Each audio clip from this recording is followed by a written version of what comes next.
ప్రభువైన యేసుక్రీస్తు వారి శక్తి కలిగిన నామములో కూడి వచ్చిన ప్రతి ఒక్కరికి నా ప్రత్యేకమైన వందనాలు చెల్లిస్తున్నాను. ఆయా ప్రదేశాల్లో నుంచి దేవుని మాట వీక్షిస్తున్న మీ అందరికీ నా శుభాహ్వానం.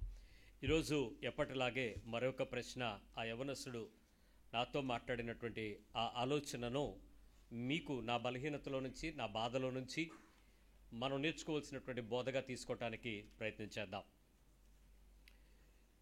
ఆ తమ్ముడు ఓ మాట అడిగాడు, మీకు ఆశ ఉందా అని అడిగాడు. ఆశలు ఉన్నాయా? మిమ్మల్ని అడిగితే ఏం చెప్తారు? ఆశలు ఉన్నాయా? ఎస్, లేనోడు ఎవడుంటాడు? దురాశల నుంచి మీరు విజయం పొందారా అని అడిగాడు. ఆశలు ఉన్నాయా అని అడిగి, దురాశలపై మీ జీవితం విజయం పొందిందా అన్నాడు. టీవీ 9 కన్నా ఇట్ ఘాటు అయిన ఇంటర్వ్యూ అది.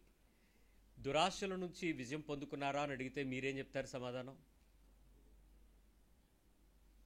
ఆశలు వేరు, దురాశలు వేరు. దురాశ చెడ్డదే, దుఃఖానికి చేటే. కానీ దురాశ నుంచి విజయం పొందుకోలేకపోయాము అని చెప్పలేకపోతున్నాం, పొందాము అని గట్టిగా అరవలేకపోతున్నాం. ఏంటి ఆ బలహీనత? సంఘంగా కూడుకునటం మానద్దని, సంఘంగా కూడుకున్న ప్రతిసారి క్రీస్తుని ధ్యానం చేయమని, క్రీస్తు గురించినటువంటి హెచ్చరికలను తెలుసుకోవాలని, ఆయన ఉపదేశం వినాలని, ఆయన మాట యొక్క పూర్తి బలాన్ని ఆస్వాదించాలని, ఆనందించాలని, దాని యొక్క పరిపూర్ణతలోనికి వాక్యానుసారమైన జీవితంలో మారాలనే కదా సంఘంలోకి వస్తాం. అంతేనా? సంఘంలోకి వచ్చి కోరికలు తీర్చుకోవటానికి మా పాస్టర్ గారు బాగా ప్రార్థనలు చేస్తారు, సమాధానాలు వస్తేనేమైనా వస్తున్నారా? దయచేసి అలా ప్రార్థనలకు సమాధానాలు ఇచ్చేటువంటి కౌంటర్లకే గనక వెళితే అవి ఖచ్చితంగా మిమ్మల్ని నరకానికి తీసుకెళ్లే ప్రదేశాలు అవుతాయి తప్ప ప్రభు ఎదుట నిందారహితంగా నుంచోబెట్టే స్థలాలు కావు. అలాంటి విగ్రహారాధిక ప్రదేశాలకు, వ్యక్తుల దగ్గరకు దయచేసి వెళ్ళడం మానుకోవటానికి ప్రయత్నించేయండి. నేను తనతో ఆ మాటకు సమాధానం ఏం చెప్పానంటే, డెఫినెట్లీ దురాశ కలిగిన జీవితం నుంచి అయితే నేను విజయం పొందానని ధైర్యంగా చెప్పగలను అని చెప్పాను. తను అన్నాడు, నాకు తెలుసన్నా, మీ లైఫ్ నేను చాలా రోజుల నుంచి దగ్గరగా చూశాను, కాబట్టి మీలో ఏమీ ఆ దురాశలు ఏమీ లేవు అని అన్నాడు. కానీ అతడు అన్నప్పుడు నాకు చాలా సంతోషం కలిగించింది. కానీ మళ్ళీ ఒంటరిగా కూర్చుని ప్రభుతో నా పునశ్చరణ, నా రివైజన్ లెసన్ తీసుకుంటున్నప్పుడు నాకు కొంచెం కష్టం కలిగింది. ఎందుకంటే నా అంతరంగంలో దురాశ కలిగినటువంటి ఆ జీవితాన్ని నేను విజయం పొందుకోవటానికి పోరాడాను అని చెప్పగలను, కానీ గెలిచాను అని ఎలా చెప్పేశాను? ఎందుకు గెలిచాను అని అనుకుంటున్నాను అని నన్ను నేను ప్రశ్నించుకున్నాను. నేను ఈరోజు ఆ విషయాన్ని మీకు వివరంగా ప్రయత్నం చేస్తాను. ఎంతవరకు మీరు ఆ విషయాలపై విజయం పొందుకున్నారో మీ దగ్గర నుంచి నేను కూడా నేర్చుకోవటానికి ఇష్టపడతానే ఉన్నాను. నీ జీవితం యొక్క ప్రభావం అంటే, ఇక్కడ కూర్చుని వాక్యం వింటున్నానికి మీరు ఎక్కడి వారైనా, ఎలాంటి వారైనప్పటికీ కూడా ఈ మాటలు వింటున్న మీ అందరూ కూడా మీ లైఫ్ యొక్క ప్రభావం ఏదైతే ఉందో, అంటే ఆ ఇన్ఫ్లుయెన్స్ ఏదైతే ఉందో, ఈరోజు మీరుగా కనపడుతున్న, ఆత్మీయులుగా కనపరుచుకుంటున్న మీ జీవితం ఏదైతే మీ ముందు ఉందో, ఆ జీవిత ప్రభావం దేవునితో ఉండేటువంటి మంచి సహవాసం, జాగ్రత్తగా వినండి, దేవునితో ఉన్నటువంటి మంచి సహవాసం, ప్రార్థించి దేవుని యొక్క సూచనలు, దేవుని యొక్క సలహాలు, దేవుని యొక్క నడిపింపు మాత్రమే అని చెప్పగలమా? నీ జీవిత ప్రభావం, రైట్ నౌ నువ్వు అనుభవిస్తున్న నీ జీవితం యొక్క అవుట్కమ్ ఏదైతే ఉందో, అది నీకున్నటువంటి మంచి సహవాసం, the relationship with God and the fellowship with God, and నీకున్నటువంటి ప్రార్థనా జీవితం ద్వారా దేవుని యొక్క సూచనలు, సలహాలు, నడిపింపు తాలూకా రిజల్టే నా జీవితం అని చెప్పగలరా? అర్థమవలేదా? మీ జీవితాలు మీరు ప్రార్థన చేస్తే దేవుడు మీకు ఇచ్చిన సూచనలు, సలహాలు, నడిపింపేనా? దానివల్లైనా మీరు ఎలా ఉన్నారు అని అడుగుతున్నాడు. అంటే మీరు చేస్తున్న ప్రార్థనలకు దేవుడిచ్చిన నడిపింపే ఇది, అవునా? ఆయన సూచనల ప్రకారమే మీరు ఉన్నారా? ఆయన సలహాల ప్రకారమే మీరు జీవిస్తున్నారా? ఆయన నడిపింపేనా ఈరోజు మీ భక్తి ఇలా కనపడుతుంది? కాదా?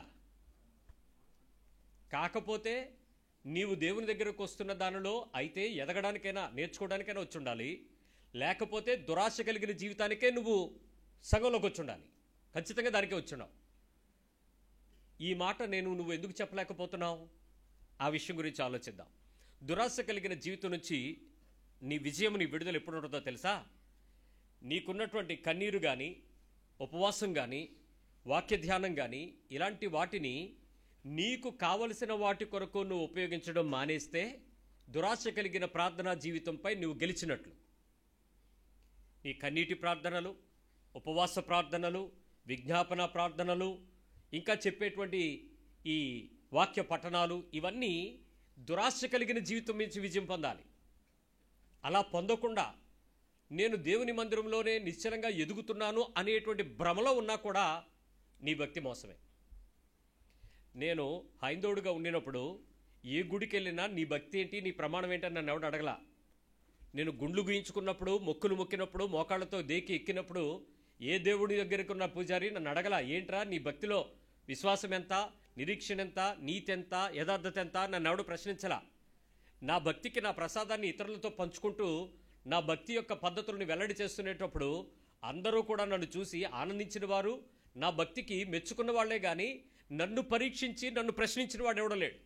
కానీ మందిరంలోకి వచ్చాక, యేసుక్రీస్తు దేవుని యొక్క ఆలయంలోకి వచ్చిన తర్వాత, యేసుక్రీస్తుని ఆరాధిస్తున్న దేవుని యొక్క వాక్యము వినటానికి నా బ్రతుకు నిలబెట్టిన తర్వాత అది ప్రశ్నించని రోజు లేదు, నన్ను అడగని రోజు లేదు. అందరూనేమో ఆరాధిస్తూ గెంతులు వేస్తున్నారు, కీర్తనలు పాడుతూ చప్పట్లు కొడుతూ గెంతులు వేస్తున్నారు, ఈలలు వేస్తున్నారు, నాట్యాలు చేస్తున్నారు. నాకేమో ఏడుపు వస్తుంది అక్కడ నుంచుంటే. వాళ్ళు చేస్తున్న పని గురించి కాదు, ఆయన అడుగుతున్నటువంటి మాట, పాడుతున్నటువంటి పాట నన్ను ప్రశ్నిస్తూనే వచ్చేది. నేను పాస్టర్ అవుతానని నేనేం కలగనలే. యేసుప్రభుని నమ్ముకుంటే చాలనుకున్నాను, నమ్ముకున్నాను. పిలిచాడు కాబట్టి, చూశాను కాబట్టి, ఒప్పుకున్నాను కాబట్టి, అప్పగించుకున్నాను కాబట్టి, హృదయంలోకి ఆహ్వానించాను కాబట్టి క్రైస్తవుడయ్యాను. కానీ తీరా అక్కడికి వచ్చిన ప్రతిసారి ప్రతి పాట, ప్రతి మాట, ప్రతి ప్రశ్నిస్తుంటే చాలాసార్లు ఈ నాకొక్కడికే ఎందుకు అవుతుంది, నా పక్కోళ్ళకి ఎందుకు అవట్లేదని ఒకరోజు ప్రత్యేకించి బాగా ముదిరిపోయిన క్రైస్తవ స్నేహితులను కూడా తీసుకెళ్ళాను చర్చికి. ఆడిని అడిగాను, ఎరా నీకేమైనా వినపడుతుందా, ఇలా అనిపిస్తుంది నాకు అని అంటే అన్నాడు, మరీ అంత టూ మచ్గా తీసుకోక్కర్లేదు అన్నాడు. అప్పుడు కానీ ఫ్రీ అవ్వలే నేను. టూ మచ్ హార్ట్లోకి తీసుకోక్కర్లేదురా, అది ఎవరికో వెళ్తుంది, ఆ మాట నీకు కాదు అన్నాడు. అప్పుడు ఫ్రీ అయ్యాను నేను, నాకు కాదు అన్నాక. కానీ ఇంటికి వచ్చిన తర్వాత రాత్రి మళ్ళీ అదే రివైండ్ అవుతుంది. వీసీఆర్లో సీడీ చూసా, టీవీ చూస్తున్నట్టు, టీవీలో వస్తున్నట్టు వచ్చేస్తుంది, మొత్తం ప్రశ్నలు వస్తున్నాయి. నన్ను వదిలిపెట్టేలాగా లేదని ఒక 2 వారాలు చర్చికి వెళ్ళడం కూడా మానేశాను. ఈ గోల ఎక్కడికి వెళ్తే అక్కడ. ఒకే చర్చికి వెళ్ళట్లేదు నేను, ఒకే పాస్టర్ నన్ను చూసి ప్రశ్నించేయడానికి. రకరకాల చర్చలు, అసలు చర్చ ఏంటంటో తెలుసుకోవడానికి దేవుళ్ళు అట్లా ఉండగా ఏ చర్చికి వెళ్ళి 5 నిమిషాలు కూర్చొని అక్కడ ఈ ప్రశ్న వస్తుంది. మరి నాకే జరిగింది, మీకు ఎందుకు అలా జరగట్లేదో తెలియదు. సరే, నేను తెలుసుకున్న తర్వాత ఈ దురాశ కలిగిన జీవితం నుంచి నేను విడుదల పొందటానికి నేను పడుతున్నటువంటి తపనలో సుమారు 25 ఏళ్ళు అయిపోయింది. గెలిచానని నేను అనుకోవట్లా, కానీ గెలిచినట్టు ధైర్యం అయితే ఉంది. నా గురించి ఇతరులు చెప్పే సాక్ష్యం, నా గురించి నేను చెప్పే సాక్ష్యం కాదు. సో మీ గురించి మీరు ఎప్పుడైనా చెప్పుకుంటే మీ గురించి ఇతరులు ఏం మాట్లాడతారో, శత్రువు ఏం మాట్లాడతాడో, మీకు తెలిసిన వ్యక్తులు, మీ ఇంటి వారు ఏం మాట్లాడతారో అదే సాక్ష్యం అవుతుంది. జాగ్రత్త, తొందరపడి ఎక్కడ నోరు జారకండి. నేను మీకు కొన్ని విషయాలు చెప్తాను. వాక్యంలో నన్ను నేను ప్రశ్నించుకున్నప్పుడు నాకు జరిగినటువంటి ఆ ఇంటర్నల్ బర్న్, ఫైట్, ఆ మంట ఎలా ఉందో హెబ్రీ పత్రిక 5వ అధ్యాయంలో 7-8 వచనాలలో యేసు ప్రభుకు జరిగిన సంఘటన చూపిస్తాను. మనం రెగ్యులర్గా చదివేటువంటి వచనమే ఇది. హెబ్రీ పత్రిక 5వ అధ్యాయము 7-8 వచనాలు. శరీరధారి ఉన్న దినములలో, అంటే నీలాంటోడే, నాలాంటిదే శరీరం కలిగి ఉన్నటువంటి రోజులే.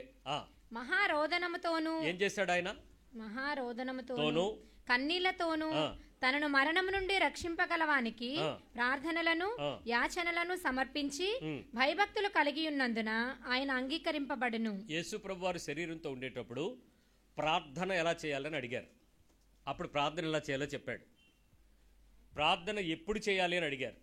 ఆయన ఎలా చేశాడో చెప్పించి, ఎక్కడ చేశాడో, ఎప్పుడు చేశాడో చెప్పలా.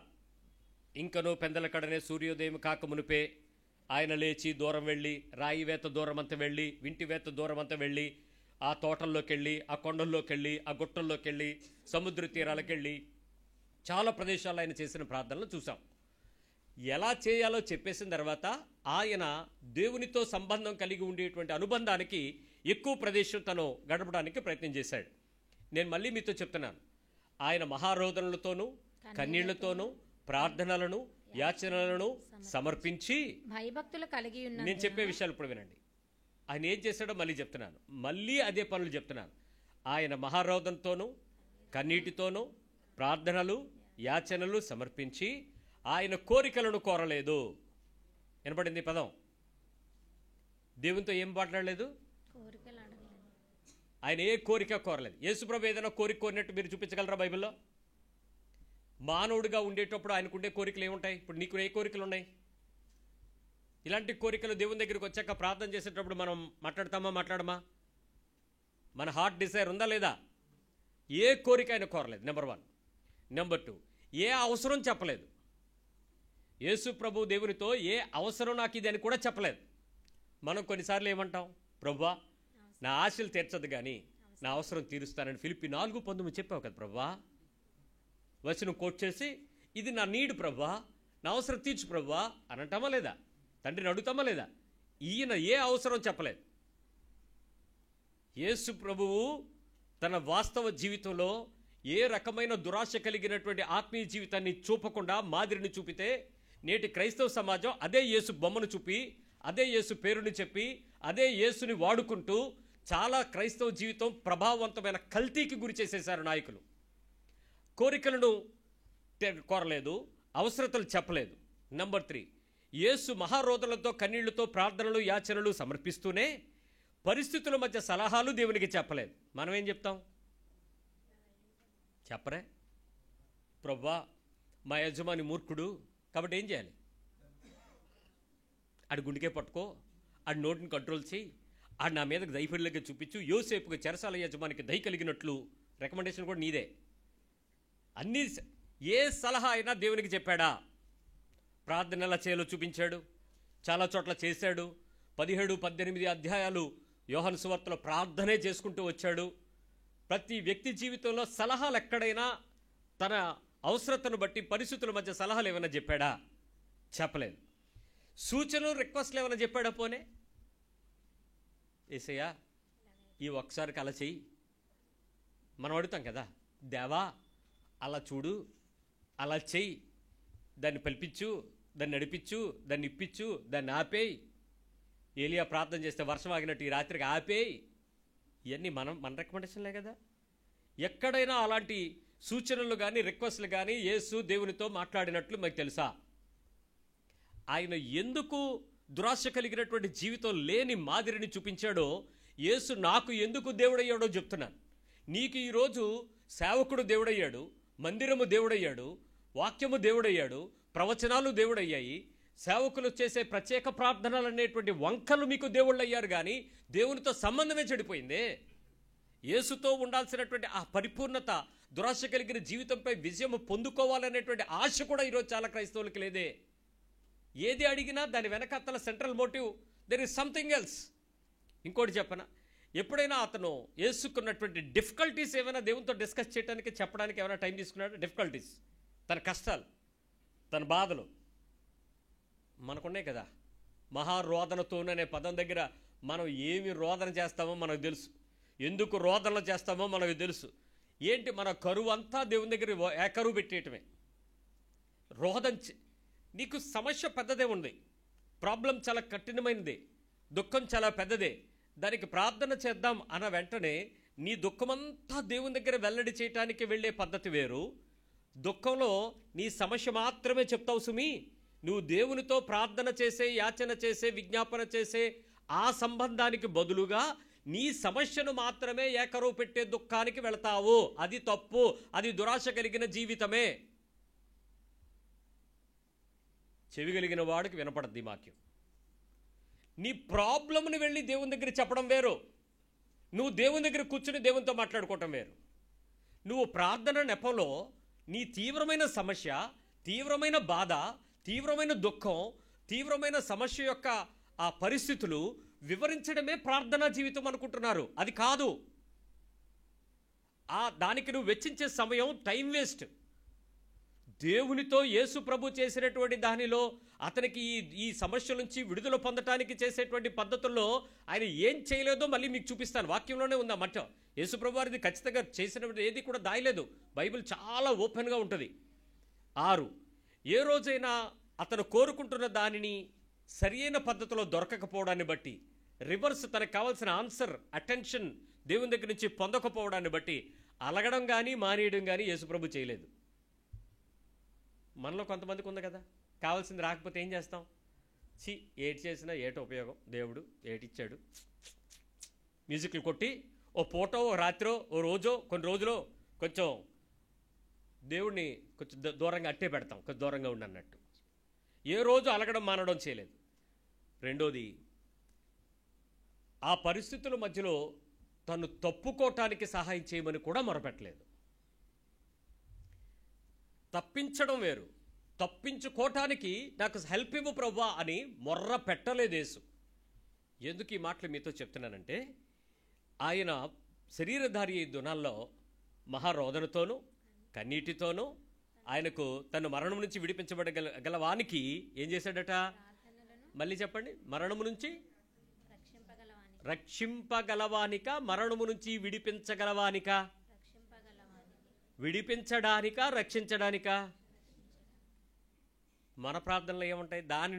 దాని యొక్క రక్షణ యొక్క ఫలితం ఏంటో చూడడానికి కోసం ప్రార్థన చేస్తామా? విడుదల కోసం విడిపించడానికి ప్రార్థన చేస్తామా? మనకదే సమస్య వస్తే ఏం చేస్తాం? అక్కడ పదం మార్చాలి. ఏమని? తనను మరణము నుంచి విడిపించగలిగిన వానికి. విడిపించడానికా? ఇక్కడ పాయింట్ అర్థమవుతుందా? రక్షించగల వానితో, అంతేగాని సందర్భం విడిపించడానికి కాదు. అతన్ని ఎవరు డెలివర్ చేయగలరో అలాంటి వ్యక్తితో సంబంధం గురించి మాట్లాడుతుంది వాక్యం. అక్కడ డెలివరెన్స్ గురించి మాట్లాడటం లేదు. పాయింట్ అర్థం చేసుకోండి. ఎవరు తనని విడిపించగలడో అలాంటి వ్యక్తి దగ్గరకు వెళ్ళాడు, విడిపించబడడానికి వెళ్ళలేదు. ఈరోజు దురాశ ఏంటి? నీకు సమస్య వస్తే దేవుని దగ్గరికి ఎందుకు వస్తావు చెప్పు? విడిపించగలిగిన వాడు అని దేవుని దగ్గరకు వచ్చి విడుదల కోసం వస్తావా? విడిపించడానికి సమర్థత కలిగిన వాడని నమ్మి ఆయన దగ్గరికి వస్తావా? కొంచెం బాగా ఆలోచించండి దేవుని మాట. పదాలు చాలాసార్లు అలవాటుగా మార్చుకుని దురాశ కలిగిన ప్రార్థనా జీవితంలోకి మారిపోతున్నాం. నన్ను విడిపించగలిగిన వాడు అని దేవుని దగ్గరికి వచ్చాడు ఆయన. విడిపించడానికి కాదు, అంతకన్నా పవర్ ఎవడో లేడు, ఆ పవర్ దేవుడిదే అని ఆ దేవుడి దగ్గరికి వెళ్ళాడు ఆయన. విడిపించమని అడగలే. అందుకే చెప్పాను ఈ విషయాలు. ఆయన ఏం చేశాడు తెలుసా? అవన్నీ కలిగి ఉండి భయభక్తులు కలిగి ఉన్నందున ఏం చేశాడట? విడిపించడానికి కాదు. మీకు అర్థమవుతుంది, చెప్తాను. మత్తయి సువార్త 26వ అధ్యాయంకి రండి. ఆయన లైఫ్ హిస్టరీ చూస్తే ఎందుకు ఈ విషయాన్ని పౌలు ఖచ్చితంగా హెబ్రూస్కి చెప్పాడో అర్థమవుతుంది. 26:39, మ్యాథ్యూ 26:39. కొంత దూరము వెళ్ళి సాగిలపడి, నా తండ్రి, సాధ్యమైతే ఈ గిన్నె నా యొద్ద నుండి తొలగిపోనిమ్ము, అయినను నా ఇష్ట ప్రకారం కాదు, నీ చిత్త ప్రకారమే కానిమ్మని ప్రార్థించాడు. ఏమడుగుతున్నాడు? నా ఇష్టమా నీ చిత్తమా? నీ చిత్త ప్రకారమే కాని. ఇక్కడ భయభక్తులు అంటే ఏంటో తెలుసా? నా ఇష్టం కాదు, నీ చిత్తం చేయమని. సమస్య విడుదల పొందించటానికే నా ఇష్టమా, కంటిన్యూ చేయటం మీ ఇష్టమా? చెప్పండి. మీలో ఎవరైనా ఇలాంటి ప్రార్థన చేస్తారు? ఇప్పుడు సమస్య ఉంది, మీ పిల్లలతోనో, మీ ఆరోగ్యంతోనో, అప్పులతోనో, సమాధానంతోనో, అధికారితోనో, ప్రభుత్వంతోనో, ఎక్కడో చోట ప్రతి ఒక్కడికి సమస్య ఉంది. ప్రభువా నీ చిత్తమైతే సమస్యను ఇలా కొనసాగించని అడగండి. ఒకసారి నోరు తెరిచి అడగండి. రాదు నోరు ఎవడికి. ఏం చేస్తారు ప్రార్థన? ఇంకెన్నాళ్ళు ప్రభువా నువ్వు తప్పించడానికి చెవులు లేవా? నీ చెవులు మందం కాదన్నావు కదా. ఇయే కదా మన వాగ్దానాలన్నీ. అసలు ఈయన ఏమడుగుతున్నాడు ఇప్పుడు? వద్దొద్దొద్దు. భయభక్తులు కలిగి ఉండడం అంటే సమస్య ఇచ్చిన దేవునిని సంతోషంగా ఉండేలాగా దాన్ని కొనసాగించడానికి కావలసిన శక్తిని ప్రసాదించమని అడగడం. సమస్య ఇచ్చిన వాడు దేవుడా కాదా? ఇతను ఎంపిక చేసిన వాడు దేవుడా కాదా? ఇతను బై డిఫాల్ట్ కాదు, బై చాయిస్ కాదు, బై సెలక్షన్ అతను వచ్చాడు యేసు ప్రభు. ఇప్పుడు ఆ శిక్ష అంతటిని విమోచించడానికి ప్రపంచ మానవాళి యొక్క రక్షకుడు అక్కడ నిలబడుతుంటే, ఆ రక్షకుని యొక్క శరీరంలో నుంచి అతను అడుగుతున్నాడు భయభక్తులు కలిగి, నా ఇష్టం కాదు, నీ చిత్త ప్రకారం దీన్ని కొనసాగించడానికి నాకు సహాయం చేయి. ఆయన ఇంకో మాట చెప్తాడు 42. మరలా రెండవ మారు వెళ్ళి, నా తండ్రి, నేను దీనిని త్రాగితేనే కాని ఇది నా యొద్ద నుండి తొలగిపోవుట సాధ్యము కాని ఎడల నీ చిత్తమే సిద్ధించునుగాక అని ప్రార్థించి. అంటే ఏం చేయమని? తీసేమనా? తాగడానికి రెడీ అయ్యమనా? తాగడానికి రెడీ అయ్యాను. మీ పక్క వాళ్ళు చెప్పండి, మనకు కూడా అలాగ అవ్వదనుకుంటా. మనం ఫేస్ చేయాల్సిందే అని చెప్పండి. కొనసాగాల్సిందే, కంటిన్యూ అవ్వాల్సిందే, బయటికి వెళ్ళిపోవడానికి అవ్వదు. ఏంటి అడగరా? నీకు నచ్చదు ఇలాంటి వాక్యాలు. నీ పాత్ర నువ్వు తాగితేనే గాని అన్న విషయం అతనికి రెవల్యూషన్. యేసుకు అర్థమవుతుంది, ఇది నేను తాగితే తప్ప అవ్వదని నాకు అర్థమైతే దేవుని ఏమడుగుతున్నాడు, ప్రభువా ఇది తాగడం కల్లా తప్పదనుకుంటే దీన్ని నీ ఇష్టమే చెయ్యి అంటే ఏం చేయమని, నేను దాన్ని ఫేస్ చేయటానికి, దాన్ని అనుభవించటానికి, దాన్ని సంతోషించక తీసుకోవడానికి నాకు హెల్ప్ చేయి ప్రభువా. అది దురాశ కలిగిన ప్రార్థనా జీవితం ఏంటో చెప్పండి. రైట్ నౌ, ఇప్పుడే ఇప్పుడే. మన గొంతు పోద్దు ఇప్పుడు అరిస్తే. అరిసి అరిసి గగ్గళ్ళు పెట్టి స్టేజ్ గెంతులేసి ఈ చివరి నుంచి ఆ చివరికి మీద పడిపోయి దొర్లిపోయి, నీకు సిగ్గు లేదా, ఇప్పుడే నమ్మో నమ్మో నమ్మో అంటే నువ్వు నమ్మి ఆడు నమ్మి ఆఖరికి బయటికి వెళ్ళిన తర్వాత ఎవరిది జరక్క ఏమన్నాను ఇప్పుడు? ఎన్నిసార్లు ఈ అరుపులు రైట్ నౌ, ఇప్పుడే, అమేన్ అమేన్ అని అరిసి. ఎంత దురాశ కలిగిన ప్రార్థనా జీవితాలు కాదు. 44 అదే అధ్యాయం. ఆయన వారిని మరలా విడిచి వెళ్ళి ఆ మాటలే చెప్పుచు మళ్ళీ ఏం చెప్పాడు ఇప్పుడు? నీ చిత్త ప్రకారం. ఏం మాటలు చెప్తున్నాడు? నా ఇష్టం కాదు, నీ ఇష్టం. తాగడం నీ ఇష్టం అయితే కనుక నేను తాగడానికి సహాయం చేయి, నన్ను ప్రిపేర్ చేయి, నేను ఫేస్ చేయడానికి హెల్ప్ చేయి, నేను దాన్ని ఖచ్చితంగా చేస్తాను. దాని నుంచి విడుదల పొందడానికి ఇష్టం లేదు, తప్పించమని నేను అడగను, తీసేయమని నేను అడగను. అది మొదటిసారి నాకు అర్థమైంది, రెండోసారి కన్ఫర్మేషన్ అడిగాను, మూడోసారి దాన్ని ప్రిపేర్ చేయమని అడుగుతున్నాను. నాకు ఇంకేం అక్కర్లేదు, నాకు దాన్ని రెడీ చేయి, దాన్ని రెడీ చేయి, దట్స్ ఆల్. అదే విషయం మార్కు గోస్పెల్లో ఏం చెప్పిందో చూడండి, 14వ అధ్యాయం. నేను మీకు 3 సువార్తలు చెప్పడానికి కారణం ఏంటంటే యేసుక్రీస్తు చేసిన చాలా విషయాల్లో చిన్న చిన్న మార్పులు ఆయా ప్రదేశాలలో ప్రాంతాన్ని బట్టి యేసు ప్రభు కూడా మార్పు కలిగి చెప్పాడు. శిష్యులు కూడా దాన్ని మార్చి ఆ ప్రాంతానికి కావాల్సినటువంటి విషయాలపై అవగాహనతో చెప్పారు. అవి ప్రపంచంలో సువార్తీకరణ జరిగిన తర్వాత గ్రంథస్థీకరణ అంటే పుస్తక రూపంగా వచ్చేటప్పటికి ఆల్మోస్ట్ దాని యొక్క రూపం మారకుండా భిన్న అర్థాలతో దాన్ని తీసుకురాబడింది. అలాంటి సందర్భం యేసు ప్రభు చేసిన ప్రార్థన ఎలా రికార్డ్ చేశారో చూద్దాం. మార్క్ సువార్త 14వ అధ్యాయం 36వ వచనం. మార్క్ 14:36. నాయనా తండ్రి, నీకు సమస్తము సాధ్యము, ఈ గిన్నె నా యొద్ద నుండి తొలగించుము, అయినను నా ఇష్ట ప్రకారము కాదు, నీ చిత్త ప్రకారమే కానిమ్ము అనెను. నాయనా తండ్రి, నీకు సమస్తము సాధ్యమే, దీన్ని తీసే, కానీ నా ఇష్ట ప్రకారము కాదు, నీ చిత్త ప్రకారమే కానిమ్ము. చక్కగా ఏమడిగాడు ఇప్పుడు? నీ ఇష్టం ఏదైతే ఉందో, నీ చిత్తం ఏదైతే ఉందో అదే నాకు ఫేస్ చేయి. ఇక్కడ నేను పురుషులందరికీ నేను మిమ్మల్ని అభినందిస్తూ మాట చెప్తున్నాను. మీలో ప్రార్థనాత్మ తక్కువ ఉండదని నేను అనను. ఎందుకంటే ప్రార్థన చేయటం మొట్టమొదట పురుషులకి ఇవ్వబడింది. ప్రార్థన చేయవారిలో సమూయేలు ఉండెను. ఆ పదం ఎందుకు వాడతాడంటే దేవుని ఎదుట శక్తి కలిగినటువంటి ప్రార్థన చేయటం అనేది పురుషులకి ఇవ్వబడ్డ అభిషేకం. మనం వీక్ అవడం వల్ల ఇది శక్తి అయిపోయింది. ఈ స్త్రీలు ట్యాప్ దగ్గరగా ఉండడం వల్ల ఈ ట్యాప్లు ఇప్పేసుకుని ఏడ్చేసుకుని తొందరగా ఎక్కువ పొందేసుకోవడం మొదలుపెట్టేశారు. ప్రార్థన చేయవారిలో మరియ ఉండెను లేదు, మనమే ఉండెను, మోషే ఉండెను, సమూయేలే ఉండెను. సో మందే క్రెడిట్ అంతా మందే, అసలు ముందు పక్షపాతం కాదు, సత్యం అది. సో ఈ సత్యంలో మీలో చాలామంది ప్రార్థన చేయవారిలో పురుషులు ఒకప్పుడు ఉండెను, ఇప్పుడు ప్రార్థన లేకుండా పురుషులందరూ ఉండెను. ఎలా ఉన్నారు? మనకు అయ్యింది ఎలాగో అవుతుంది అవ్వని అంటే నీ చిత్తమే.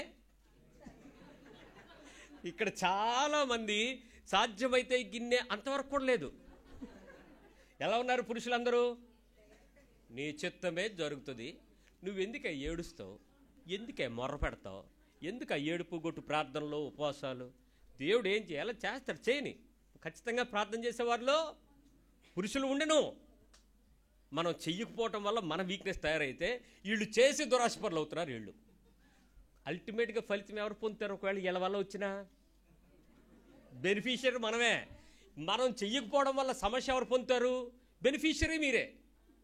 ఇప్పుడు కాబట్టి ఎవరికైనా తీవ్రత ఎక్కువైపోతే భార్యాభర్తలు ఉపవాసం ఉండి ప్రార్థన కూటం మొదలెడతారు.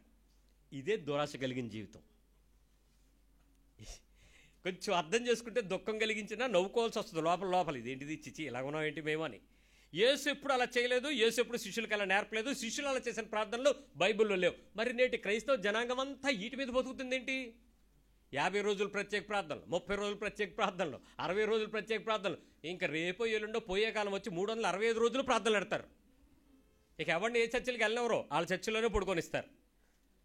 విచిత్రమైన విషయం ఏంటంటే దురాశ కలిగిన ప్రార్థనా జీవితంలో యేసు ప్రభువుకి లేకుండా 39 వచ్చిన చదువునా మార్క్స్ వార్త 14వ అధ్యాయంలో తిరిగిపోయి ఇంతకు ముందు పలికిన మాటలనే పలుకుచు మళ్ళీ ప్రార్థించెను. చూసారు, ఇందాక చెప్పిన మత్తయి సువార్తలో మాటే ఉంది, మరలా అదే మాటలు పలుకుచు అని. అంటే స్టాండర్డ్ గా ఆ ప్యాటర్న్ ని మానకుండా మార్చకుండా నీ చిత్తమే జరిగించు, నీ ఇష్టమే చెయ్యాలి, నీ చిత్తమే సిద్ధించునుగాక, నీ ఆలోచన జరుగునుగాక, నాకు శ్రమను తప్పించాల్సిన అవసరం అయితే నాకు కోరికగా లేదు, నాకు దీన్ని విడిపించమని నేను అడగటం లేదు అన్నటువంటిదే ఇక్కడ మొత్తంగా ఓవరాల్ గా ప్రొజెక్ట్ అవుతుంది. ఇంకా లూకాసు వార్త 22 రండి. లూక్ 22:42, 22:42. తండ్రి, ఈ గిన్నె నా యొద్ద నుండి తొలగించుటకు నీ చిత్తమైతే తొలగించుము, ఆయనను నా ఇష్ట ప్రకారం, నా ఇష్టము కాదు నీ చిత్తమే సిద్ధించునుగాక అని ప్రార్థించెను. ఇక్కడ ఈ ప్రార్థించెను అనేటువంటి పదాల దగ్గర ఆయన అడిగినటువంటి అంశము యొక్క ప్రాధాన్యత కూడా ఉంది. ఈ ప్రార్థించెను అనేటువంటి యాచనలు, కన్నీరు, రోదనలు, ప్రార్థనలు, ఈ పదాలు వాడుతూ ఈయన సమర్పించాడు, ప్రార్థన సమర్పించుకుంటున్నాడు దేవునికి. అతను అడుగుతున్నాడు, ఏమీ తప్పించద్దు, నీకు ఇష్టమైతే, కానీ నా ఇష్టమైతే లేదు, నీ ఇష్టమే చెయ్యి, నీ ఇష్టం వచ్చినట్టు నన్ను కొనసాగించు. ఇది కదా ఆయన సందర్భం. భయభక్తులు కలిగి ఉండడం అంటే దేవునిని తప్పించమని, దేవుడు చేసిన తర్వాత కలుగు చేసుకున్న దానిని మార్చమని, దేవుడు నీకు నిర్ణయించిన దానిని మార్పులు చేర్పులు చెయ్యమని అడగడం కాదు. ఆయన ఏం చేయాలని నిశ్చయించుకుని నీ కొరకు ప్రసాదించాడో, నీ కొరకు అప్పగించాడో, నీ కొరకు ఇచ్చేశాడో దాన్ని హాయిగా సంతోషంగా తీసుకోవడానికి ప్రిపేర్ చేయమని. మనందరం ఏం ప్రార్థన చేస్తాం చెప్పండి? తిరగేసి మొదలెట్టాం. ఇది ఖచ్చితంగా చేయాల్సినటువంటి పని. యేసు ప్రభువుకు ఉన్నటువంటి మంచి లక్షణం, ఎలాంటి లక్షణాన్ని పౌలు హెబ్రీలో ఆ విషయంతో చెప్పాడో మళ్ళీ చూపిస్తాను మీకు. యోహాను సువార్త 8వ అధ్యాయము 59వ వచనం. జాన్ 8:59. కాబట్టి వారు ఆయన మీద రాళ్ళు రువ్వుటకు, తీయండి, 8వ అధ్యాయము 59వ వచనం. ఆయనకి అలవాటైన పని ఇది. కాబట్టి వారు ఆయన మీద రువ్వుటకు రాళ్ళు ఎత్తిరి, కానీ యేసు దాగి దేవాలయంలో నుండి బయటకు వెళ్ళిపోయాను. సరిగ్గా చదువు. యేసు దాగి దేవాలయంలో దూరి దేవుని సన్నిధిలో ఆ రాళ్ళు రువ్వు వారిని అందరినీ శిక్షించమని ప్రార్థన చేశాను అని ఉంది అక్కడ. దేవాలయంలో నుండి బయటకు వెళ్ళిపోయాను. ప్రార్థన చేయలేదా? కొడతంటే ఏం ప్రార్థన చేయాలి మనం? చెప్పరే? రాళ్ళు రువ్వుతున్నారంట. రాయి ఒకసారి ఆడి చేతిలోకి వచ్చిన తర్వాత ఆడి ఎటీసుతాడో తెలియదు, కానీ గురి చూసి మాత్రం కొడతాడు. కొడితే ఆడికి గొప్ప క్రెడిట్. నేను దేవుని శిక్షణ అమలుపరిచాను అనుకునేంత ప్రేమతో కొడతారు. ఆ కొట్టడం యొక్క ఉద్దేశం చంపడమే. రాళ్ళు రువ్వుతున్నానికి రెడీ అయిపోయారు, మొత్తం రాళ్ళని లేపి పట్టుకున్నారు. ఈయన ఎక్కడికి వెళ్ళాడు? దేవాలయంలో దూరి అక్కడి నుంచి ఏం చేశాడు? నేను అందుకే చెప్పాను, బయటకు వెళ్ళిపోయాడని ఎందుకు స్టేట్మెంట్ ఇచ్చాడు అని అంటే, ఆ దేవాలయంలో దూరి ప్రార్థన చేస్తున్నాడని కాదు అని చెప్పడానికి. ప్రార్థన చేయటానికి అక్కడికి వెళ్ళలేదు, దేవాలయంలోకి దాక్కోవడానికి వెళ్ళి ఏమయ్యాడు? అక్కడ నుంచి జంప్ అయిపోయి. మనకే ఆ టైంలో దేవాలయం దొరికితే ఏం చేస్తాం? బలిపీఠం ఎక్కడ బ్రదరు అని అడిగి, దేవాలయంలో బలిపీఠ కొమ్ములను ఆశ్రయించినటువంటి కొంతమంది ఉన్నారు, కౌరవ కుమారులు. అగ్ని కురిచేసి వాళ్ళ మీద పడిపోతూ ఉంటే, భూమి బద్దలై మింగేస్తూ ఉంటే, బలిపీఠాన్ని ఆశ్రయించి నీ పిచ్చుకలకు నివాస స్థలం దొరికిందని కెత్తలు పడేశారు వాళ్ళు. మనకు కూడా దేవుని మందిరం దొరికితే ఏం చేస్తాం చెప్పండి? ఆ టైంలో ప్రభువా ఎంత దేవుడు నాయన, ప్రజలు శిక్షిస్తున్నా నీ మందిరం నాకు ఆశ్చర్యమైందని ఒక కొత్త పాట పాడేవు రాత్రికి. ఈయన ఏం చేశాడు తెలుసా? అక్కడి నుంచి ప్రార్థన చేయటం కాదు, భయభక్తులు కలిగినాడు. వాళ్ళు చంపటానికి డిఫైన్ చేయబడ్డవారు, అతని మీద అబద్ధపు కేకలు వేయటానికి కొంతమంది తయారు చేయబడ్డారు. అతన్ని కొట్టడానికి, అతన్ని అరవటానికి, అతన్ని తిట్టడానికి, అతని గడ్డం పీకటానికి, కడుపులో తన్నటానికి, వీపు మీద చరచటానికి, ప్రతి దానికి కొంతమంది డిజైన్ చేయబడితే వాళ్ళని చూసి దేవునిని మాట్లాడక, వాళ్ళని శిక్షించక, తండ్రి వీరేం చేస్తున్నారో వాళ్ళకి తెలియటలేదు అని దేవుని సన్నిధిలో ఆనందించడానికి ప్రార్థించిన వ్యక్తి. ఈరోజు నీ జీవితంలో ఆయనకున్నటువంటి అనుభవం. 10వ అధ్యాయం 31వ వచనం యోహాను సువార్త 10:31. త్వరగా రండి, నేను చెప్పాల్సిన విషయాలు ముఖ్యమైన ఉన్నాయి. యూదులు ఆయనను కొట్టవలనని మరలా రాళ్ళు చేత పట్టుకొనగా, ఏమంటే అక్కడ కొంతమంది పీపులే, ఇప్పుడు అక్కడ యూదులైన వాళ్ళు సొంత కాస్టే, సొంత కమ్యూనిటీయే. యూదులు అనే పదం వాడినప్పుడు యూదయ మత ప్రవిష్టులైనటువంటి, ప్రవీణులైనటువంటి, గొప్పవైన వారు అని అర్థం. యేసు అనేటువంటి వ్యక్తి యూదయ కుటుంబంలో నుంచి వచ్చినటువంటి వ్యక్తిని సొంత కాస్ట్ వాళ్ళే అసాసినేషన్కి రెడీ అవుతున్నారు, చంపడానికి రెడీ అవుతున్నారు. అలాంటి టైంలో ఆయన ప్రార్థన చేసినట్టుందా? సైలెంట్ అయిపోయినట్టుందా? ఆయన ఏ పరిస్థితుల్లో కూడా ఎక్కడ పట్టుకుంటున్నా ఆ ప్రదేశం నుంచి ఆయన సైలెంట్గా పక్కకి వెళ్ళిపోవటం, దాక్కోవటం అతనికి అలవాటు. ప్రార్థన చేసి తప్పించుకోవటానికి ఆయన ప్రయత్నం చేయలేదు. మత్తయి సువార్త 16:21 మాథ్యూ 16:21 త్వరగా. అప్పటి నుండి తాను యెరూషలేమునకు వెళ్ళి పెద్దల చేతను ప్రధాన యాజకుల చేతను శాస్త్రుల చేతను అనేక హింసలు పొంది చంపబడి. అంటే తెలుసా లేదా ఆయనకి ఏం జరుగుతాయని? అనేక హింసలు పొందుతారు, చచ్చిపోతాడు, చంపేస్తారనే విషయం అతనికి తెలుసా లేదా? చెప్తున్నది ఎవరు? ప్రవక్త కాదు, యేసే చెప్తున్నాడు. నాకు ఇలా జరుగుతుందని చెప్తున్నాడు. ఇన్ని చెప్తున్న వ్యక్తి మీరందరూ లేచి ప్రార్థన చేయండి, నేను తప్పించుకుందాం అనుకుంటున్నాను, లేకపోతే నాకు శిక్ష తగ్గించాలి, వాళ్ళు కొట్టకుండా ప్రార్థన చేయండి అని అడిగాడా? మీకు అలాంటి పరిస్థితే కనుక వచ్చేసి మీకు ఇది జరుగుద్ది అని తెలిస్తే మీరు తప్పించుకోవడానికి ప్రార్థన చేస్తారా, దాన్ని ఎదుర్కోవడానికి ప్రయత్నం చేస్తారా? మీ పక్కన అడగండి, ఏంటి అసలు మీ కాన్సెప్ట్ ఏంటి? శ్రమ నీకు వస్తుందని చెప్పేశారు, నీకే చెప్పాడు దేవుడు పనే. అమ్మ రేపు రాత్రి నీకు ఎలాగ వద్దని. ప్రభు తెల్లారు ఏం చేస్తావు? ఉపవాసం ఉండి, కనికరము లేదా, కృపామయుడా, తప్పించుము దేవా, ఇంకేదో మొదలెడతావు కదా కొత్త రాగాలు. యేసు ఎక్కడ తను చచ్చిపోతాడని తెలుసు, కొడతారని తెలుసు, హింసలు పొందుతాడని తెలుసు. మీకు చాలా విషయాలు చూపిస్తారు. 17:23 17:23 మత్తయి సువార్త 17:23 వారు ఆయనను చంపుదురు, మూడవ దినమున ఆయన లేచునని వారితో చెప్పగా. ఈయనే చెప్పేసుకున్నాడు, ఆయన నన్ను చంపుతారని చెప్తున్నాడు. చంపేస్తారు అని తెలుసుకున్నటువంటి వ్యక్తి మరణము తప్పించడం కొరకు ఎదురు చూస్తాడా, ప్రార్థన చేస్తాడా, మరణంకి రెడీ అవుతాడా? చెప్పరే. ఇప్పుడు క్యాన్సర్ అని రిపోర్ట్ వచ్చింది అనియా అక్క, బ్లడ్ రిపోర్ట్లోనూ బయాప్సీ అటాప్సీ రిపోర్ట్స్లోనూ మీకు బయాప్సీలో వచ్చేసింది ఏమని, మాలిగ్నెన్సీ గ్రేడ్ 4 అనేది వచ్చింది. ఇప్పుడు తప్పించమని ప్రార్థన మాట్లాడతారా, ప్రభు నీ చిత్తమైతే ప్రశాంతంగా తీసుకెళ్ళిపోయి అడుగుతారా? మాట్లాడరే. క్యాన్సర్ ఇచ్చింది ఎవరు? దేవుడికి తెలియకుండా ఏదైనా వస్తుందా? ఖచ్చితంగా అది తెలిసే వచ్చింది. ఇప్పుడు నీ ప్రార్థన ఏంటి? దురాశ కలిగిన ప్రార్థన జీవితం. దానికి సాక్ష్యం ఏంటి చెప్పండి? మై గారు ప్రార్థన చేయగా, మైకాడు నోట్లెట్టి మా అమ్మగారు ప్రార్థన చేయగా. మీ అయ్యా అమ్మ ప్రార్థన చేయడం కాదు, నువ్వు ప్రార్థన చేయొచ్చు, మీ పిల్లలందరూ ప్రార్థన చేయొచ్చు. కానీ ప్రభువా నా దినాలు లెక్కించడం నాకు నేర్పించు, నేనైతే అది ప్రార్థన చేస్తాను. మీరేం చేస్తారు? నేను ఎన్ని రోజులు ఉంటానో నాకు తెలుసు, ఎన్ని రోజుల్లో పిలిచేస్తావో నీకు తెలుసు. మన ఇద్దరికీ మధ్యలో డిసైడింగ్ ఫ్యాక్టర్ ఏంటి అని అంటే నీ పిలుపుకి నేను లోబడ్డం మాత్రమే. నేను ఇక్కడ ఉండాలి అని నేను బతికి వెళ్ళాడుకుని నాకు ఒక రోజు ఇవ్వు, ఇస్తే సాక్షిగా ఉంటాను. I don't want to take my commitments. మీలో చాలామంది మగ పిల్లడు ఇస్తే నీకు ఇస్తాను, ఫాల్స్ కమిట్మెంట్. నువ్వు ఏ పిల్లలు ఇచ్చినా నీ దగ్గరే ఉంటావు, అది కదా కమిట్మెంటు. నేను నా ఇంటి వారము దేవుడిని యెహోవాను సేవిస్తాం, అది కమిట్మెంటు. అలా చాలామంది పిల్లల్ని ఇచ్చారు. పిల్లలు ఇప్పుడు చర్చలేరు. ఒక్కొక్కడు అమెరికాలోనో ఆఫ్రికాలోనో దేశాలు దాటి తిరుగుతున్నారు దిమ్మర్లై. పోనీ అలాగని ఆడేమన్నా సంపాదించి నెత్తి మీద ఏమైనా కిరీటం పెట్టుకున్నాడా? క్రెడిట్ కార్డు అప్పులు కడతంటాడు.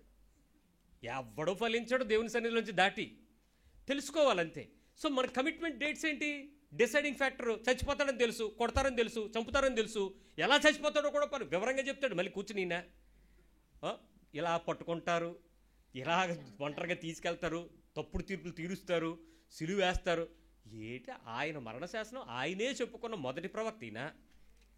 సరే, 21వ అధ్యాయంకి రండి. 38 మాథ్యూ 21:38. అయినను ఆ కాపులు కుమారుణ్ణి చూచి ఇతడు వారసుడు. ఇంకో విషయం తెలుసా? ఈ 21వ అధ్యాయంలో 22వ అధ్యాయంలో ద్రాక్ష తోట కాపుల గురించి విందుకి పిలిస్తే వాళ్ళు పిలిచి కొట్టేశారని ఈయన ఏం చెప్పాడు తెలుసా? సరిగ్గా అర్థం కాకపోతే ఉపమాన రీతిగా కూడా చెప్తున్నాడు. మళ్ళీ ఎక్స్ప్లెనేషను. ఆ కుమారుడు వస్తాడు, కుమారుడు కూడా వాళ్ళు పట్టుకుంటారు, ద్రాక్ష తోట ఎప్పుడైనా వీళ్ళు లాక్కుంటాడరా అని చెప్పి ఆయన చంపేస్తారు, ఎలా చచ్చిపోతాడు మనిషి కుమారుడు అని చెప్పాడు. విందుకు పిలిస్తే వాళ్ళు రారు, పైగా కుమారుడు వెళ్ళి పిలిస్తే వీళ్ళు వారసులరా, వీళ్ళందరూ పిలుస్తున్నారా అని చెప్పి వీళ్ళని చంపుతారు. ఇంత ప్రత్యక్షతగా తన మరణం గురించి దేవుడు తనతో మాట్లాడుతూ ఉంటే, మరణము తప్పించగలవానికి ప్రార్థనలు యాచనలు సమర్పించి, తప్పించమని కాదు, తప్పించటానికి శక్తి కలిగిన దేవుని యొక్క ఆ బలమును చూసి ఆయన దగ్గరికి వెళ్ళి భయభక్తులు కలిగి లోబడ్డాడంట. అదే అండి చావడానికి. వదకు తేబడిన గొర్రె పిల్లని ఎందుకు చెప్పబడింది? అతడు తప్పించుకోవడానికి శక్తివంతుడు కాదా? కానీ ఎందుకు తప్పించుకోలేదు? విధేయత చూపుట, అతడు భయభక్తులు కలిగి ఉండటం వలన అంగీకరించబడుట. తప్పించటానికి ప్రార్థన చేయలేదు, తప్పించగలవానికి ప్రార్థన చేశాడు. అక్కడికి వెళ్ళి ఆయన అడిగాడు, అడిగి ఎంత చేశాడు. ఇప్పుడు మనలో చాలాసార్లు కొన్ని పరిస్థితుల్లో 3.5 సంవత్సరాలలో అతనికి ఇవ్వబడినటువంటి ఆ ప్రత్యక్షత, 30 సంవత్సరాల్లో ఆరాంసే ఉన్నాడు. 3.5 yearsలో తన డెత్ లైన్ వచ్చేసింది. ఆ డెడ్ లైన్ ఎక్స్ప్లెనేషన్స్ ఎదురుగా వస్తున్నాయి. అప్పుడు అతను చెప్పిన విషయం చెప్తాను చూడండి. పట్టుకునేటువంటి ప్రయత్నాలు కానీ, యేసు ప్రభుని పట్టుకునే ప్రయత్నాల గురించి కానీ, అతన్ని కొట్టడానికి చేసే ప్రయత్నాలు కానీ, అతన్ని ఆటంకపరచడానికి చేసే ప్రయత్నాలు కానీ, అతన్ని చంపడానికి జరిగించే ప్రయత్నాలు కానీ, అతని మీద తప్పులు పట్టుకోవడానికి చేసిన ప్రయత్నాలు కానీ, అతన్ని అవమానపరిచే ప్రయత్నాలు కానీ ఎన్ని ఎదుర్కొంటున్నా దేవునికి ఒక్క మాట కూడా సలహా ఇవ్వలేదు. ఏమని? ఎన్నాళ్ళు బాబు ఈ ప్రాబ్లం అని అడగల. ఏం చేశాడు? ఇగో మన బ్యాచ్ లాగే, పురుషుడు ఎలాగో గట్టిగా ప్రార్థన చేయడు. ఏదో అయితే అవని అన్నట్టు, మా ఆవిడ చేస్తుంది కదా, మా పిల్లలు చేస్తున్నారు కదా అన్నట్టే ఉంటాడు. అంత ధీమాగా యేసు ప్రభు వారు భయభక్తులు కలిగి ఆ దురాశ కలిగిన ప్రార్థనా జీవితాన్ని ధైర్యంగా గెలుచుకునేటట్లుగా నిలబడడానికి ఇష్టపడ్డాడు. అయితే విషయం ఏంటో తెలుసా? ఎంత జరుగుతున్నా ప్రార్థన మానలేదు, పని మానలేదు, సువార్త మానలేదు, దేవునితో తన జీవితాన్ని మార్చుకోవడానికి ఎక్కడా కనపరచుకోలేదు. ఏ రోజు ఏ విషయంలో కూడా విరుద్ధమైనటువంటి పనిని ఏ రోజు కూడా ఆయన చేయలేదు. అంత పర్ఫెక్ట్గా దాన్ని ఫేస్ చేయడానికి ఇష్టంగా ఆయన సిద్ధపడ్డాడు. ఎట్ ద సేమ్ టైం పైనుంచి శక్తిని కోరాడే తప్ప ఏ తప్పు చేయకుండా ఉండడానికి కృపను ఎత్తుక్కున్నాడు. ఎక్కడ తప్పు చేయలేదు. ఇప్పుడు మనలో ఇలాంటి బలహీనతలు కలిగినటువంటి మన ప్రపంచంలో అసలు మనం ఇలాంటి పరిస్థితిని కలిగి ఉన్నామో లేదో ఓ చిన్న పరీక్ష పెట్టుకుందాం. అసలు దురాశ కలిగిన జీవితంలోంచి నువ్వు నేను గెలిచామో లేదో ఇప్పుడు మనకు అర్థమవుద్ది. ఒక్కొక్క విషయం చెప్తాను, చక్కగా చెప్పండి. అసలు ఫెలోషిప్ అంటే మనకుండేది ముగ్గురుతో, క్రైస్తవులందరికీ. నెంబర్ 1 దేవునితో, నెంబర్ 2 చర్చ్, సంఘము. చర్చ్ అంటే పాస్టర్ గారు, కాపరి, లేక నాయకుడు, లేక మీ అధికారి, ఎవరైతే వాళ్ళు పెట్టుకుంటే వాళ్ళు. నెంబర్ 3 ఫెలోషిప్, మనకు ఉండేటువంటి మనుషులు. ముగ్గురితో క్రైస్తవుడికి సహవాసం బాగా ఉంటుంది. మొదటిది దేవుడు, 2 సహవాసపు కాపరి, చర్చికి సంబంధించిన సంఘం, 3వది విశ్వాసులు. మన ముగ్గురితో ఎప్పుడు సంబంధం చక్కగా ఉంటుంది. ఇప్పుడు చెప్పండి, నా ప్రతి ప్రార్థన దేవుని దగ్గర నుంచి సూచనలు పొందుకునేందుకు నిరంతరము వేచి ఉండడానికే. వీలైనన్ని సార్లు నేను ప్రార్థనలో ఎందుకు కనిపెడతానంటే దేవుని దగ్గర నుంచి నాకు సూచనలు వస్తాయి, అందుకోసమే. Yes or no? సరిగ్గా అర్థం అవ్వలేదు ఎవరికి. నేను ప్రార్థన ఎందుకు చేస్తానంటే దేవుని దగ్గర నుంచి నాకు కొన్ని డైరెక్షన్స్ వస్తాయి, సూచనలు వస్తాయి ప్రార్థనలో, అందుకే వెళ్తాను ప్రార్థనకి. నోవా? మరి దేనికి వెళ్తారు? లిస్టా? డిమాండా? చెయ్యకపోతే బాగోదు కమాండా? మరి దేనికి వెళ్తారు యేసు ప్రభు దగ్గరికి? యేసు ఎందుకు వెళ్ళేవాడో తెలుసా? For the directions. ఒక మనిషి ప్రార్థన చేయడానికి వెళ్ళాడు అని అంటే దేవుని దగ్గర నుంచి తన జీవితానికి కావాల్సిన నడిపింపును తెచ్చుకోవటానికి, సూచనలు తెచ్చుకోవడానికి. నెంబర్ 1 సూచనలు పొందుకోవటానికి. ఒకవేళ డైరెక్షన్స్ రావట్లేదు అనుకోండి దేవుని దగ్గర నుంచి, మళ్ళీ వెళ్తాడు, మళ్ళీ వెయిట్ చేస్తాడు, మళ్ళీ వెళ్తాడు, వెయిట్ చేస్తాడు, వచ్చేంత వరకు ఆ సూచన కోసం దేవుని సన్నిధిలో నిరంతరము పొందుకునేంత వరకు కూడా కనిపెడుతూనే ఉంటాడు. అది దురాశ కలిగిన ప్రార్థన జీవితంపై విజయం పొందుకున్న వ్యక్తి యొక్క ప్రార్థన. ప్రార్థన అనగానే నిన్న మేము ఒక చిన్న విలేజ్కి వెళ్ళాను. ఒక చిన్న ప్రార్థన అవుతుంటే మధ్యాహ్నం ఖాళీగా ఉన్నాం కదా అని చెప్పి మేము కొంతమంది అక్కడికి వెళ్ళాం. వెళ్ళిపోయాం, వాక్యం చెప్పేశాను, బయటకు వచ్చి కూర్చున్నాను. ఒక ఆవిడ వచ్చింది, అన్నయ్య ఖాళీకి దొరికాం, ప్రార్థన చేయాలి. ఇప్పుడు ఆవిడకి నేనేం చేయాలి? నేను అన్నాను, మీ పాస్ గారు అక్కడ ఉన్నారు, మీ పాస్ గారు చర్చికి నేను వచ్చినప్పుడు నేను ప్రార్థనలు చేయకూడదు, కౌంటర్లు పెట్టకూడదు, నువ్వు వెళ్ళి ఆయనతో చేయించుకో. ఆయన ఎప్పుడు ఇక్కడే ఉంటావు, నువ్వెప్పుడు దొరుకుతావు, దా చెయ్యి అంది. ఇప్పుడు ఇంతకీ ప్రార్థన దేనికి? ఆవిడకి ఏదో సమస్య ఉంది, ఇప్పుడు నేను ప్రార్థన చేస్తే ఏమవుద్ది? అంతేనా? సూచన కోసమా? ఏమి దురాశ కలిగిన ప్రార్థనా జీవితాలండి మనవే. ఎవడు ఇలాంటివి చెప్పు ఉండడు ఎప్పుడు. ఇలాంటివి చెప్తే చర్చికి కూడా రారు. ఆ పిలిచేవాడు ఉంటాడుగా, రండి రండి ప్రత్యేక ప్రార్థన చేస్తాం, రండి రండి అని ఆడి దగ్గర చేరుతారు. అక్కడ నీకు విడుదల రాదు, సమస్యకి దారి సూచన దొరకదు, దేవుడితో సంబంధం కూడా తెగిపోద్ది. నువ్వు ఇంకో చర్చిని మారుస్తావు అంతే. రెండో విషయం చెప్తాను, నా ప్రతి విజ్ఞాపన, మొదటిది ప్రార్థన, ప్రార్థన ద్వారా నాకు వచ్చేది సూచన. రెండోది నా విజ్ఞాపన. నా ప్రతి విజ్ఞాపన దేవుని దగ్గర నుంచి సలహాలు ఆసక్తిగా ఎదురు చూడడానికే చేస్తాను. సలహాలు దొరుకుతాయి. నా ప్రతి విజ్ఞాపన దేవుని దగ్గర నుంచి సలహా, ప్రార్థన ద్వారా నాకు డైరెక్షన్, సూచనలు వస్తాయి. నా విజ్ఞాపన ద్వారా నాకు సలహాలు వస్తాయి. అలా కాదు, ఇలా కూడా చేయొచ్చు, ఇలా చేస్తే బెటరు, ఇలా చెయ్యి, ఇలా అలా అనేటువంటి కొన్ని చక్కటి సలహాలు దేవుడు నాకు ఇస్తూ ఉంటాడు. నా విజ్ఞాపనలన్నిటికీ దేవుని దగ్గర నుంచి నాకు వచ్చేటువంటి సలహాల కోసమే నేను విజ్ఞాపన చేస్తాను. మన విజ్ఞాపన ఏంటి? మనం రెగ్యులర్గా విజ్ఞాపన అంటే ఒకవేళ మానకుండా పట్టుదలగా ఏడిస్తే అది విజ్ఞాపన అనుకుంటాం. ఓ వరకే చెప్పిందే నువ్వు ఇవ్వాలి ప్రభువా, నువ్వు ఇవ్వకపోతే కుదరదు ప్రభువా, నేను ఊరుకోను ప్రభువా, నువ్వు ఇస్తే సాక్షి అని చెప్పుకుంటాను 31వ తారీఖు రాత్రి ప్రభువా. ఏదో కమిట్మెంట్లు పెడతావు కదా ఆయనకి, లంచాలు. ఇంక ఏదో విజ్ఞాపన, దాన్ని పట్టుకుని పీడించి ఇచ్చేసినందుకు వందనాలు, ఇచ్చేసి మేము యేసునామములో అడిగి పొందేసుకుని ఉన్నాము తండ్రి ఆమెన్. ఎవరు చెప్పారు పొందేసుకున్నట్టు? నమ్మి ప్రార్థన చేయి. అంటే మనకు మనమే కొన్ని కమిట్మెంట్లు పెట్టి యేసు ప్రభుని మోక్ చేసేయటం. మోసపోకండి, దేవుడు వెక్కిరించబడ్డం. కానీ మనకు మనం కొన్ని కమిట్ చేసుకుంటే మన భక్తి ప్రార్థన గొప్పదే. తృప్తికి ఆ మాత్రం తృప్తి పొందకపోతే ఎలాగ భక్తి? ఇప్పుడు నేను అది కూడా తీసేస్తున్నాను మీది. బైబిల్ చెప్తుంది, నా ప్రతి విజ్ఞాపన దేవుని సలహాలు పొందేంత వరకు ఆసక్తిగా ఎదురు చూస్తూ చేసుకెళ్ళిపోయాడు ఆయన. చేసుకోవటమే. నెంబర్ 3, నా ప్రతి యాచన అంటే అడగడం, అడుక్కోవడం అనుకోవచ్చు. ప్రార్థన వేరు, యాచన వేరు. యాచన ప్రతి విషయంలో నా యాచన అధికంగా నడిపింపు కావాలి అనేటువంటి అర్థింపు. నన్ను నడిపింపు, నాకు నడిపించు ప్రవ్వా, నడిపింపు కావాలి ప్రవ్వా, నేను అలా వెళ్ళడానికి కావలసిన నా నడిపింపు నాకు ఇవ్వు ప్రవ్వా అనే దానికి నా యాచనలన్నీ, నా ప్లీడింగ్స్ అన్నీ దేనికి తీసుకుంటాను? నేను నడిపింపు పొందడానికే ప్రయత్నం చేస్తాను. నా యాచనలన్నిటికీ నడిపింపు. నేను యేసు ప్రభు చేసిన పనే చెప్తున్నాను మీకు. ఏ యాచన అయితే తను తీసుకొచ్చాడో భయభక్తులు కలిగి ఉండడానికి, దేవుని సన్నిధిలో అడిగిన ప్రతిదానికి అతనికి కావాల్సింది ఒక నడిపింపు. ఎప్పుడు ఏం చేయాలో, నడిపింపు అంటే ఏంటో చెప్తాను. తప్పిపోకూడదు అనేటువంటి విషయం జాగ్రత్తగా వినండి. దేవుని నడిపింపు అంటే తప్పిపోకుండా ఉండేటట్లు. నెంబర్ 2, మరిచిపోకుండా చెయ్యగలగడానికి నడిపింపు, మరిచిపోకుండా. నెంబర్ 3, మోసం చేసుకోకుండా కొనసాగడానికి. సెల్ఫ్ డిసీట్స్ ఉంటాయి కొన్నిసార్లు, మనము మోసం చేసుకుంటూ ఉంటాం. నేను ఒక చిన్న మోసం చేశాను ఒకసారి. వెంటనే దేవుడు నాతో చాలా చక్కగా మాట్లాడాడు. ఏంటంటే ప్రార్థన చేసుకుందామని చెప్పేసి దేవుని సన్నిధిలో బైబిల్ పట్టుకుని ఒక చోట కూర్చున్నాను. కూర్చోగానే ఒక ఆయన వచ్చారు, బెల్ కొట్టారు. బెల్ కొట్టి, సార్ ఒకసారి అలా బయటికి వెళ్దాం రండి అన్నాడు. నేనేమో మఠం వేసుకున్నాను. ఇప్పుడు ఆయన ఏమంటున్నాడు? బయటికి వెళ్దాం. వెంటనే నేను ఏమనుకున్నానో తెలుసా? నా మనసులో నోట్లోంచి వచ్చిన మాట, మన దేవుడేగా, ఎడగలుగుతారులే, ఎప్పుడైనా చేయొచ్చులే అని చెప్పి టప్పని బైబిల్ మూసి, వస్తున్నాను బ్రదర్ బూట్లు వేసుకు వస్తానని చెప్పి వెళ్ళిపోయాను బయటికి. దారిలోకి వెళ్తున్నప్పుడు దేవుడు మాట్లాడుతున్నాడు, నువ్వు నన్ను రమ్మని నాతో కూర్చుంటానని చెప్పి నువ్వు ఈయంతో బయటకు వచ్చేవేంటని.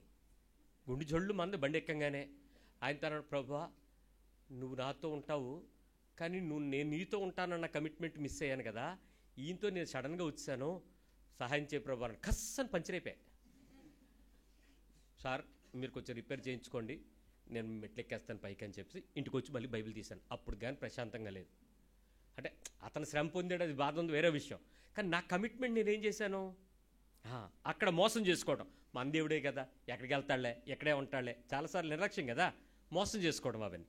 నెంబర్ 4, మధ్యలో వదలకూడని సహాయం కోసం దేవుణ్ణి అడగడం. మధ్యలో విడిచిపెట్టి అటు ఇటు వెళ్ళిపోకూడదు, నాకు హెల్ప్ కావాలి ప్రభు అని అడగడం. నెంబర్ 5, వేషధారణ లేకుండా యథార్థంగా చేయటానికి దేవుని శక్తి అవసరం. ఏ పని చేసినా హిపోక్రసీ ఉండకూడదు, అంత యథార్థంగా నాకు కావాలి నడిపింపు అంటే అదే. నెంబర్ 6, నా బలమేంటో నా బలహీనత ఏంటో నాకు గుర్తించేలా సహాయం చేయ ప్రభు అని అడగడం. నా వీక్నెస్ నా స్ట్రెంత్ నాకు తెలియాలి ఆ టైంలో దేవునితో. ఇది తెలిస్తే కానీ నేను ఎలా ఉండాలో ఎలా ఉండకూడదో మార్చుకుంటాను, అదే నడిపింపు. నెంబర్ 7, అంతం వరకు ఆసక్తిగా చేయటానికి సహాయం చేయ ప్రభు, అది నడిపింపు.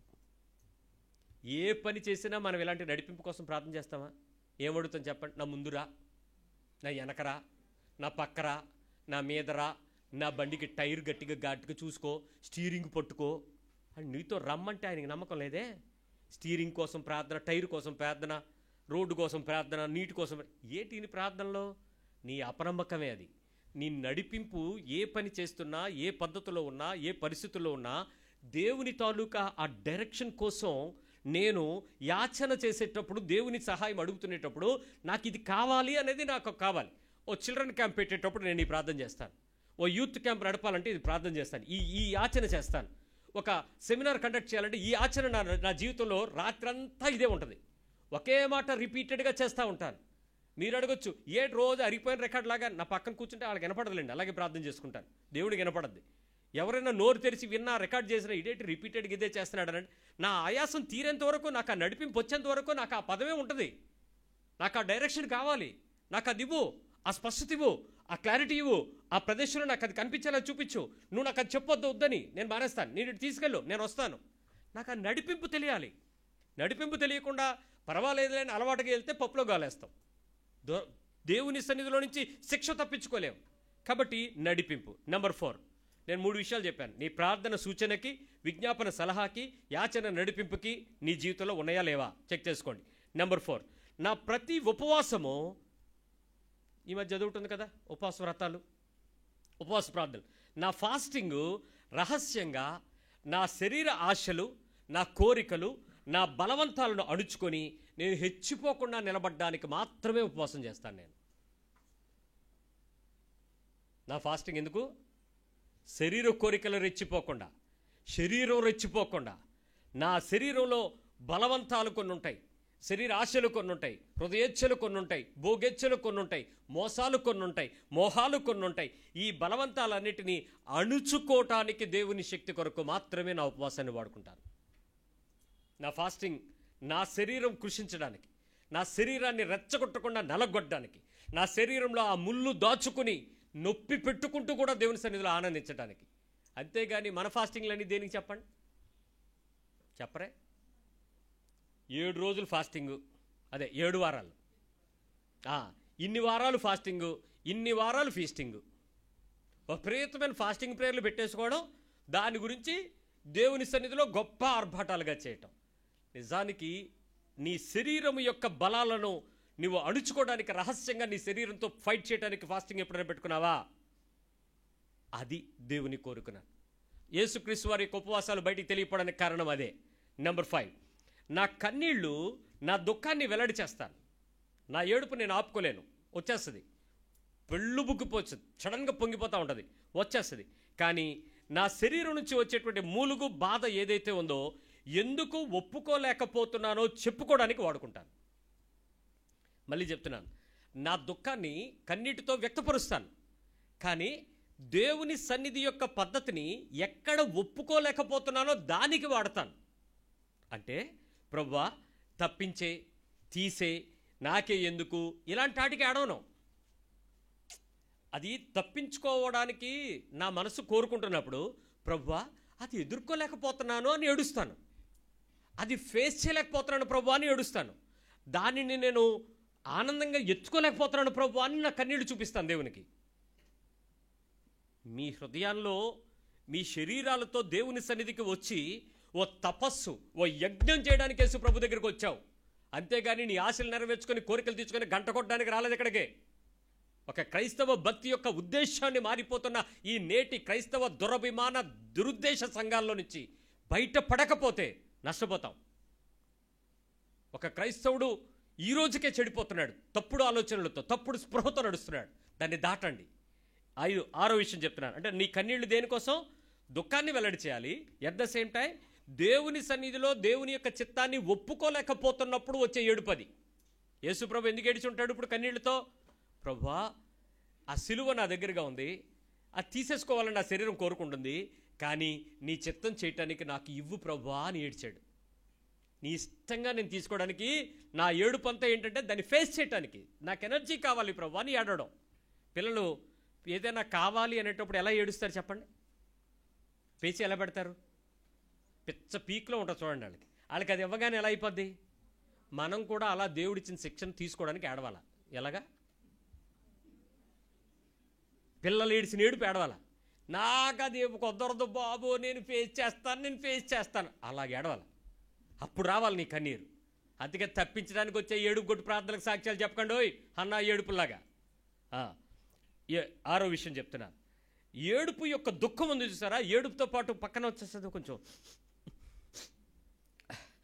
అది ఉంటుంది చూసారా, ఆ మూలుగుతో కూడినటువంటి కొన్ని దుఃఖాలు ఉంటాయి. ఆ శబ్దాలు బలి ఉంటాయి విచిత్రంగా. నిద్రలో కూడా ఆపుకోలేరా. వంటగదిలో ఉన్న ఆవిడకి కనపడుతుంది ఇక్కడ ఏడిస్తే. అలా చాలా ఉంటాయి. ఆ దుఃఖము దైవ చిత్తానుసారంగా ఉండాలని ప్రతిసారి కోరుకుంటాను నేను. What ever may be the penalty, దేవుని చిత్తంలో నాకు ఉండాలి ఆ పెయిన్. నేను ఒకవేళ సమస్యను ఫేస్ చేస్తే దేవుడిచ్చిన సమస్యను నేను ఫేస్ చేయాలి. ఫస్ట్ నాకే ఇవ్వు ప్రభువా. ఎవడు ఆమెండి ఇలాంటి దగ్గర ఇప్పటికే ఎక్కువైపోయింది డోసు. ఏడు సార్ ఎలా చెప్పేస్తున్నారు, బుర్ర వేడెక్కిపోతుంది అన్నట్టు. వెళ్ళలేకపోతున్నావు. దీవెనలు కావాలి, ఆశీర్వాదాలు కావాలి, విడుదలలు కావాలి, ప్రవచనాలు కావాలి. బిడ్డా నీ కన్నీరు తుడిచేదను ఈ కావాలి. ఇప్పుడు ప్రభు చెప్తున్నాడు హెచ్చించేదను. సో ఏడుపు యొక్క దుఃఖం దైవ చిత్తానుసారంగా రావాలని ప్రార్థన చేయటం. పదే పదే దేవుని చిత్తంలో దైవ చిత్తానుసారమైన దుఃఖం వల్ల లాభం ఏంటి? రక్షణార్థమైన మారు మనసు దొరుకుతుంది. అందుకు ఏ దుఃఖం వచ్చినా దైవ చిత్తంలో నాకు కావాలని నేను పదే పదే కోరుకుంటాను. అంటే ఎలా ఉండాలో తెలుసా? దేవుని సన్నిధిలో జాలితో దుఃఖపడకూడదు. కొన్నిసార్లు కొన్ని జాలితో దుఃఖపడతాం. పోలే మరి ఏడు చేస్తాం, అలా కుదరదు. సరిగ్గా ఉంది, ఇలాగ ఉండాల అనాల. అలాగే ఆయాసం కలిగించే ఏడుపు ఏడవకూడదు, ఆవేశపూర్వకంగా ఏడవగలగాలి. ఆయాసపు దుఃఖాలు వేరు. అలిసిపోయినప్పుడు ఏమవుతుంది, అమ్మా ఏమైనా వాళ్ళ కాదు బాబా, అలా ఉండదు. ప్రభువా ఇంకా ముందు శక్తికి మించిన ప్రయాణం నా ముందు ఉంది, రెడీ చేయి ప్రభువా. బుడ్డి అప్పము ఎక్కడుంది? మరణాపేక్ష కలిగిన ఏలియా దగ్గరికి వచ్చేప్పుడు దేవదూత ఏం చెప్పాడు? భయ్యా బయలుదేరు, చాలా ఉంది పద. అది దైవ చిత్తంలో దుఃఖం. అది కోరుకోవాలి, ఆయాసంతో కావాలి. అంతేగాని ఇంకో రకమైనటువంటి కాదు. బాధతో మూలగాలి, బాధలో మూలగాలి. ఫాస్ట్ గారు దొరుకుతాడా? ప్రేయర్ సెల్లో ప్రేయర్ టవర్ దొరుకుద్దా? ఎవడికి చెప్పేసుకుందామా? అచ్చే సుఫ్ సైలెంట్. నీ మూలుగు నువ్వే, నీ దుఃఖం నువ్వే, నీ పొగ నువ్వే, నీ ఏడుపు నువ్వే, నీ కన్నీరు నీకు అన్నపానములు అవ్వాలి. ఒప్పొప్పగా తగులుతూ ఉంటే అబ్బా భలే మినరల్స్ అనుకోవాలా. అలాగా నీ పరుపు నీకు తేలికైపోవాలా, కన్నీళ్లు లేపాలి. అది దుఃఖం. వేదనతో అలిసిపోవాలి. ఎప్పుడు నిద్రపోయేమో తెలియదండి ప్రార్థన చేస్తూ అన్నోళ్ళు ఎవరైనా ఉన్నారా? ప్రార్థనలోకి రాగానే నిద్రపోయే వాళ్ళు ఉన్నారు. కానీ చాలామంది చూశాను, ప్రార్థన అనగానే జరుగు కొంచెం జరుగు, గోడకి దండి పెట్టి జరిగి కానీ గొలుసు ప్రార్థన ఈ చివరి నుంచి ఆ చివరికి తిరిగి వచ్చేటప్పటికి అరగంట అవుద్ది. ఈలోపు హాయిగా కళ కూడా వచ్చేది. దర్శనము, కళ, ప్రవచనము ఆనందించి అప్పుడు లేచి ఏమైంది ఇప్పుడు అంటే ఏం అవ్వలేదు, నువ్వు ఇందాక లేపితే నువ్వు ఆత్మలో ఉన్నావు, అందుకని పక్కోడు ప్రార్థన చేశాడు, నువ్వు కూర్చో అన్నట్టు. ప్రార్థనలో గోజాడి గోజాడి గోజాడి మాగన్నుగా నిద్ర పట్టితే దేవుడు మాట్లాడే అనుభవం రాకపోతే నీది అబద్ధం. ఆక్రందనలో మౌనంగా మారాలి. ఏడవలేక, అరవలేక, చెప్పలేక, ఒప్పుకోలేక అలిసిపోతాం చూసావా, ఆక్రందన అంటామే. నేను అరుస్తున్నా ఎవడో పట్టించుకోడా అనుకున్న తర్వాత ఇంకా అరవడం వేస్ట్ అని తెలియదేట్లే అని మౌనంగా మారడం. ఇలాంటి అనుభవాలతో కూడిన దైవ చిత్తానుసారమైన దుఃఖం పొందని క్రైస్తవుడు అసలు ప్రార్థనా జీవితం అంటే నీకేం తెలుసురా? ఏం తెలుసమ్మా నీకు? ప్రార్థన అంటే ఏం తెలిసింది ఇప్పటికి నీకు? యేసు చేసిన ప్రార్థన నీకు అర్థమైందా ఇప్పటికైనా? ఆ అనుభవం నీకు తెలుస్తుందా? ఏంటో అసలు ఏం చేయాలో అసలు ఏంటి తెలిసిన ప్రార్థన అంతా ఏంటి? ఎవరో ఒకడు పిలవడం, ఎవరో 10 మంది పోగేసుకోవడం, ఏదేదో చెప్పేసుకోవడం, ఆమేన్ ఆమేన్ ఆమేన్ అనేసుకోవడం, అయిపోయింది. ఏం మారదు నీ లైఫ్లో. దేవునితో ఆ దురాశ కలిగినటువంటి దేవుని సన్నిధిలోకి వచ్చేటువంటి ఆ మరణానుభవం రాకుండా పునరుద్ధాన అనుభవం నీకు పొందాం. You should change your Christian faith. మరో మాట చెప్పని, 7వ విషయం చెప్తున్నాను. నీ ధ్యానము అంటే కొంతమందికి బైబిల్ బాగా ఈ రాత్రికి రిజల్ట్స్ వస్తాయి. పిల్లలు బైబిల్ ఏం చదువుతారు చెప్పండి? ఈ రాత్రికి రిజల్ట్స్ వస్తాయి అంటే మధ్యాహ్నం 4 గంటల నుంచి స్కూల్ నుంచి వచ్చిన వెంటనే బైబిల్ ఏం చేస్తారు? సైలెంట్గా చదివేస్తూ ఉంటారు. అప్పుడు ఏంటి అర్థమవుతుంది మనకి? ఏదో రిజల్ట్స్ వచ్చేసినాయా, వస్తాయా, ఈడేదో భక్తిలో పడ్డాడంటే ఏదో జరుగుతుంది అని మనకు అర్థమైపోద్ది. కొన్నిసార్లు ధ్యానం కూడా సమస్య పెరిగిపోతుంది అనగానే ఈ రాత్రి ఎలాగో ఒకలాగా అంటే ఇతర ప్రభావాలు తెలియకుండా పుట్టు క్రైస్తవుడు అయితే ఖచ్చితంగా దేవుడి దగ్గరికి వస్తాడు. ఆడికి ఇంకో దేవుడు తెలియదు కాబట్టి ఖచ్చితంగా పాస్టర్ గారికి రింగ్ కొడతాడు, ఎస్ఎంఎస్ పెడతాడు, టెక్స్ట్ పెడతాడు, మెసేజ్ పెడతాడు, ఆ తర్వాత బైబిల్ పట్టుకుంటాడు. ఆ ధ్యానం నిజమైన ధ్యానమేనా? ఏటో కొంగ తపస్సు అంటే అదే, ఇలాంటి జపాలు. సరే, మొత్తానికి ధ్యానము ఆయన జాడలు పొందడం కోసం, ఆయన అడుగులు పట్టుకోవడం కోసం. బైబిల్ నువ్వు పట్టుకుంటే ఆయన జాడ నీకు తెలియాలి, ఆయన జాడ నీకు తెలియాలి. 2, నేను నేర్చుకోవాల్సిన క్రమం నాకు తెలియాలి, ద డిసిప్లిన్. బైబిల్ మీరు చదివారు అని అంటే ఇదిగోండి నేను చెప్పేటువంటి 7 వచనాలు మీకు తెలియాలి. మొదటిది, ఆయన మార్గము లేక ఆయన జాడ మీరు కనుక్కోవాలి. బైబిల్ ఏ చాప్టర్ చదివినా, అది మత్తయి సువార్త మొదటి అధ్యాయంలో జీనియాలజీ చదివినా, వంశక్రమం చదివినా, ఏ ప్రకటన గ్రంథంలో ముద్ర చదివినా మీకు దేవుని జాడ తెలియాలి బైబిల్ పట్టుకుంటే. నెంబర్ 2, నేర్చుకోవాల్సిన క్రమం తెలియాలి, the way of the discipline తెలియాలి, క్రమం తెలియాలి. నేను ఎక్కడ తప్పు చేస్తున్నానో బైబిల్ పట్టుకోగానే నాకు తెలియాలి. నెంబర్ 3, నాకు దేవుడు ఏర్పరచబడినటువంటి ప్రణాళిక తెలియాలి, ప్లాన్ ఆఫ్ గాడ్ యాక్షన్స్ తెలియాలి. బైబిల్ చదవడం రాకపోయినా కూడా వాళ్ళకి అనుభవం ఉండాలి. చదవడం వచ్చినవాడు ఖచ్చితంగా బైబిల్ దానికే ధ్యానించాలి. ద క్రమం ఏంటో, నాకు దేవుడు ఏర్పరిచినటువంటి ప్లాన్ ఏంటో నాకు తెలుసుకోవడానికి బైబిల్ ఉపయోగపడుతుంది, ఎందుకంటే అది ఆయన మాట కాబట్టి.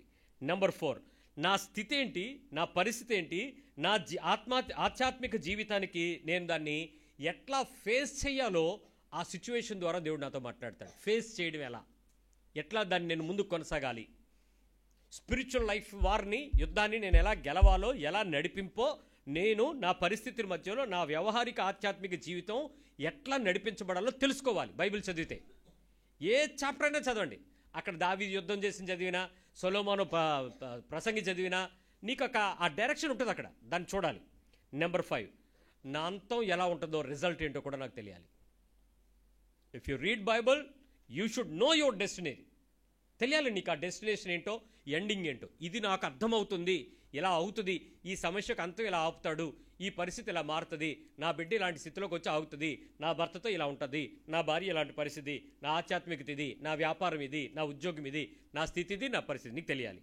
నెంబర్ 6, దేవుడు నాతో మాట్లాడే ఓదార్పు కూడా అక్కడే వెతుకుతాను.